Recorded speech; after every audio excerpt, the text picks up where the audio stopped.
一个录像带，一段诡异的视频，一个诅咒的传说，一个相续离奇死亡的案件。如果世界上真的有这样的录像带，你还会因为好奇而去冒险吗？到底是人性本来就生来的好奇心，还是有一股神秘的力量推动？如果用科学的角度来剖析这起诡异的诅咒事件，又会有什么样的结论呢？今天就让阿姐说电影带你进入贞子的世界。2023日本最经典的恐怖角色终于迎来了新作贞子，整个过程让人不寒而栗，对睡眠绝对有帮助。不敢一个人看的，快叫上你的大冤种朋友一起看。故事开始，女主阿美是一个智商高达200的有才华的女孩。一天，她和一位灵媒受邀参加一个节目，主题是最近频繁发生猝死的事件。许多专家认为这是一种新型病毒，但是灵媒表示这一切都源自于一个都市传说。曾经有一个被诅咒的录像带，只要看过的人都会在7天后死去。现在网络发达了，如果有人把视频上传到网上，那么人类的末日就快到了，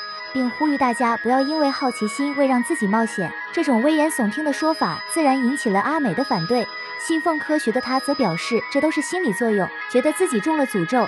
巨大的压力与极度恐惧会让人生病，甚至自杀。二人在节目上针锋相对，即便结束了录制，阿美依旧坚持自己的观点。灵媒将一个信封交给阿美，而里面正是那卷被诅咒的录像带的复制品。阿美将录像带带回了家中。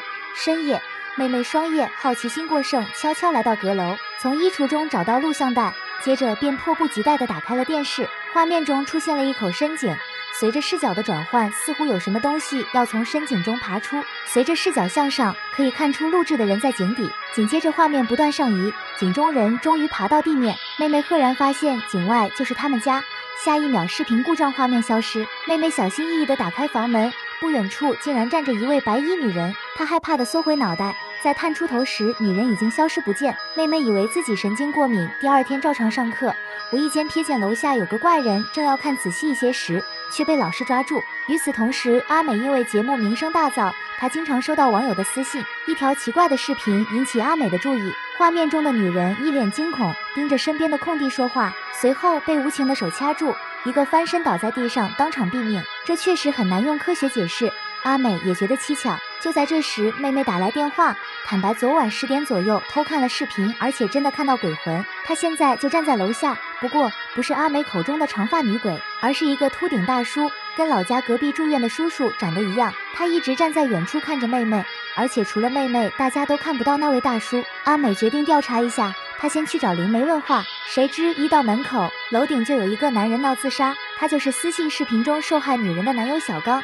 阿美冷静开口分析，从这栋楼近10米的高度跳下，速度可达50公里每小时。假设他的体重为60公斤，撞击体积约为20吨，跳下来的话，等同于被卡车碾压。小刚惊恐不安地停止寻死。阿美问小刚，只见对方解释自己跟女友前后看的视频，还有4个小时，他也要死了。灵媒答应出手帮助小刚消除诅咒。一旁的助理打开录像带，灵媒拿出一把剑跳大绳，嘴里念念有词。他猛地刺向屏幕，上面出现了众人所在的大楼。阿美见状不禁好奇，为什么视频结尾会出现观看者所处的地址？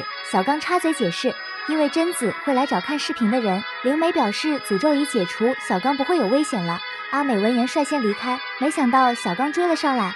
他因为痛失爱人，决定帮阿美寻找真相。两人先去餐厅填饱肚子，期间阿美一直在网上查资料。有人声称这种录像带是诅咒跟病毒的结合，大家一定是看了录像带感染病毒才导致快速死亡。此时放学的妹妹离开车站，秃头大叔还跟在后面。只见他不停地甩头，光滑的头皮上居然长出秀发。妹妹吓得拔腿就跑，冲向来接人的妈妈。她害怕地转过头去，大叔却不见踪影。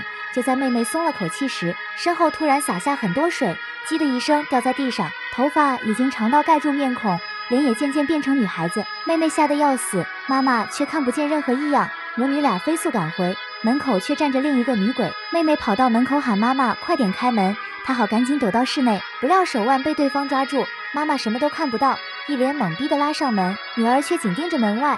就在这时，房顶不断滴水，随后钻出大把浓密的头发，瞬间掉在地上，化身女鬼。妹妹躲进卧室平复呼吸，谁知女鬼逐渐靠近房门，妈妈终于察觉到不对劲，死死抓着门把保护女儿。可这时妹妹头顶又落下水珠。画面一转，回到餐厅这边，小刚紧张地盯着手表。随着倒计时结束，他什么事都没发生。他不禁怀疑灵媒真的消除了诅咒。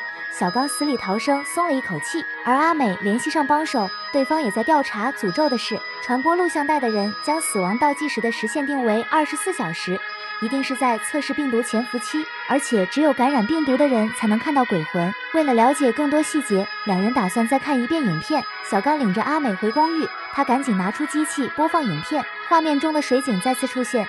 阿美放慢视频检查，却没有找到其中的漏洞。这时帮手再次联系他，对方提出一个绝妙的猜想。众所周知，疫苗就是微小剂量的病毒接种，使人体先行产生免疫能力。小刚之所以没死，不是灵媒真的会解除诅咒，而是因为在驱魔仪式中，多人同时观看视频，降低了病毒的程度，从而使小刚拥有了抗体。事不宜迟，阿美立刻联系妹妹，不过电话没有接通，也没得到短信回复。眼看诅咒的时效已过，阿美一颗心提到半空。还好一会儿的功夫，妈妈打电话来，她按短信所说和女儿一起看了视频，所以妹妹没有出事，那个残忍的女鬼已经消失了。阿美立刻联系灵媒，解释所谓的诅咒视频更像一种新型病毒，只要和尽可能多的人再看一遍视频，就能稀释病毒的浓度，获得对该病毒的抗体。虽然找到了解决办法，但散播视频的人还没有抓到。阿美的帮手决定继续调查，此时阿美却不想继续掺和，她立刻收拾东西离开小刚的公寓。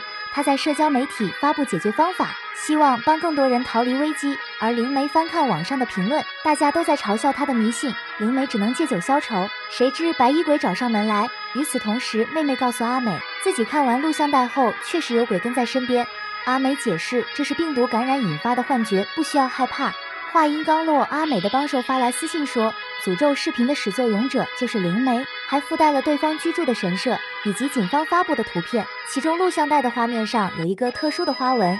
阿美现在一回想，才发觉灵媒施法用的剑柄上也有一模一样的标记。她立刻带小刚去质问对方，灵媒没有反驳，并对此供认不讳。他从小在神社长大，父亲是个借神社名号行骗的老头，高价出售的符咒都是直接拓印，成本价不到2毛。灵媒从小耳濡目染，意识到这个世界是以需求和供给为基础的，人们在渴望和平的同时，也暗自期待着刺激和意外，所以他利用大众的猎奇心理，偷走了神社的录像带母带，并且在暗网高价出售给想追求刺激的人。在一传十，十传百的制作副本不断发散出去，但没想到一不小心玩脱了。此时灵媒也开始看到幻觉，他看见死去的父亲变成鬼魂，阴魂不散，而且没有办法消除。他被对方的头发卷进幻觉，紧接着父亲的鬼魂不断摇脑袋，花白的头发像野草般疯狂的长，而且逐渐变成黑色，一直长到可怕的长度。只见数米长的头发裹住眼前的男人，把他带到树林里的一口水井前。一个长发鬼突然从井口爬出，此时的老头竟然变成了贞子，他四肢着地爬向男人伸出的长发，绞住男人脖子。阿美看不到鬼魂，只能看着灵媒发疯，对方死死掐住自己的脖子，像其他死者一样翻身倒在地上，瞬间没了呼吸。这究竟是怎么回事？难道说一起看录像带并没有从根本上解决问题？小刚正在发愁间，居然也出现了幻觉，他眼中的鬼魂就是死去的女友。紧接着阿美也看到变成鬼的妈妈，看来病毒真的没有消除，他们只是被压制延迟了。两人立刻逃往一切的起源，也就是存放最初母带的神社。他们尽量忽视身边鬼魂的幻觉，进入神社寻找线索。小刚本来就很紧张，一抬头看到门口的白衣人，差点吓得魂飞魄散。不料下一秒对方居然开口说话，原来是网上那位帮手，他是个神奇世界爱好者，不愿意以真面目示人。他找到灵媒拷贝母带的地方，阿美通知家人过来集合，以免出现什么问题不能及时联络。妈妈和妹妹的幻觉也再次出现，情况十分棘手。帮手快速研究制作副本的电脑，阿美也冷静地回顾细节。她赫然发觉，如果想要抵抗这种病毒，就需要不断地建立抗体。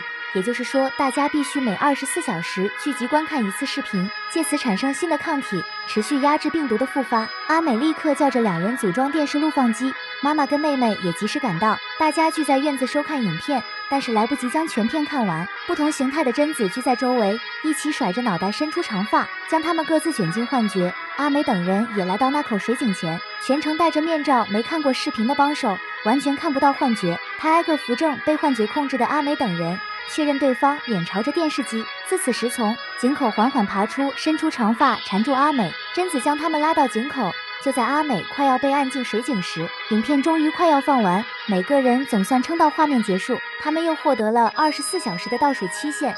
虽然大家逃过一劫，但必须每24小时凑在一起看录像带。看完这部贞子 DX， 虽说是贞子回归，但更多的是在强调病毒的传播。原版的贞子是在讲一部非常恐怖的故事，但这次的回归却都在影射当下，如果灭不掉病毒，就得想办法与病毒共存。虽说是恐怖片，更多的是笑点，剧情到处都是逻辑漏洞，人物的设定也喜感十足，不妨可以当一个具有喜感的鬼电影，恐怖不足，搞笑有余。这里也有提及人类因为无知的好奇心，引发了这起病毒录像带的广泛传播，间中也提及一些关于迷信和利用宗教欺骗信徒的诈骗行为。今天的解说就到这里，喜欢我的视频记得点赞加关注，阿姐说电影，好电影不断带给你，我们下一期再见，记得关注再走哦。